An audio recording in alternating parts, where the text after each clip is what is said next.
আমি চাইতাছি আমার সাথে রোগী মৃত বের হইতাছে কেন এই হাসপাতালে 2 দিন পর পর কি রোগী মারা যায় আর কইবো না তবু আর কইবো না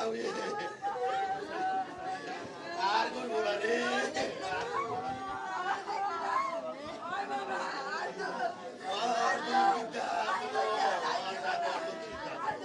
সিসিটিভি ফুটেজ বের করবেন আপনারা আপনাদের কাছে হাত জোর করে আমরা রিকোয়েস্ট করতেছি আমরা কোনো দায় দাবি কোনো টাকা পয়সা আমরা কিছু জানি না ভাই আল্লাহর রহমত অনেক আছে আমরা শুধু বিচার চাই 3টা অজ্ঞান ডাক্তার দৌড় দিয়া লিফটে পলাই গেছে আমরা ধরতে পারি নাই আর 2 জন মনে হয় ওই যে সোহান আর একটা মহিলা ওনারা এখনো ভিতরে আপনারা ওই 2 জন আমরা ই করবেন আর আপনারা সিসিটিভি ফুটেজটা ভাই সুস্থ রোগী হুইল চেয়ারও যায় নাই হাইটা গেছে মনে হয় 2 মিনিট শুই দেওয়ার 2 মিনিট আগে আমার সাথে কথা বলছে পরে আমার মামি নিয়ে বললো মা শুই দিতে নিব তোমার মামা লাগে একটু পরে কথা কয় দিতেছি অবশ্যই শুই দিতে নিব আমার মামার প্রেশার বলে লো আসলো লো থাকলে তো কোনো যতবার অপারেশন হোক ভাই করার সিস্টেম নাই ঠিক আছে আর অপারেশন তো মেন আমার 1 সপ্তাহ আগে হয়ে গেছে 15 দিন আগে হয়ে গেছে তো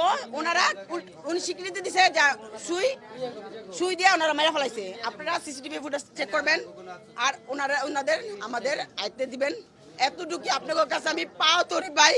আপনাকে পায়ে ধরাই এনে যারা আছে ভাই সবার পায়ে ধরি আমার গালি আমার জীবিত তর করে দিতে পারবেন না আপনারা জীবিত তর করে দিতে পারবেন না শুধু এতটুকু রিকোয়েস্ট বোন হিসাবে মা হিসাবে যা হিসাবে আর উনি কি একসাথে থাকবো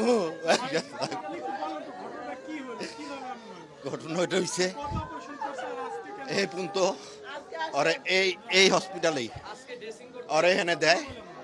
আর এই হসপিটালে এই পর্যন্ত 6 বার প্যানিসের রাস্তায় পাথর হইছে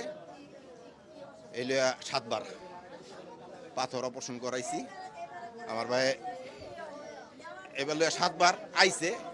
দুপুরবেলা বলে ভর্তি করাইছে একটা রোগীরে একই জায়গায় 5-7 বার অপারেশন হেরা এত সিনিয়র ডাক্তার হইয়া হেরা তো আমাকে বলতো আর তো দূরে কোনো এখানে লইয়া যান কি মাদ্রাস লইয়া যান বড় কোনো রাষ্ট্র লইয়া যান এতটুকু বলতো আমার ভাই আছে ভাই আপনাকে আমার ভাইটার আমি বাঁচিয়ে দিলে গেছে 250 লাখ টাকা ভাঙতে পারতাম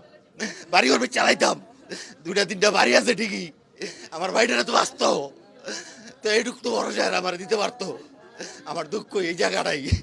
যে দেখেন আমার ভাইটারা নির্ভরভাবে মেয়েরা লাইছে সুবিধা 2টা নার্স পলাই গেছে গা ডাক্তার সুইদা পলাইছে আর পেশেন্ট নাই একের লো প্রেশারে একটা সুই দেওয়া এই একটা স্যালাইন দেওয়া ঠিক না নিচে যান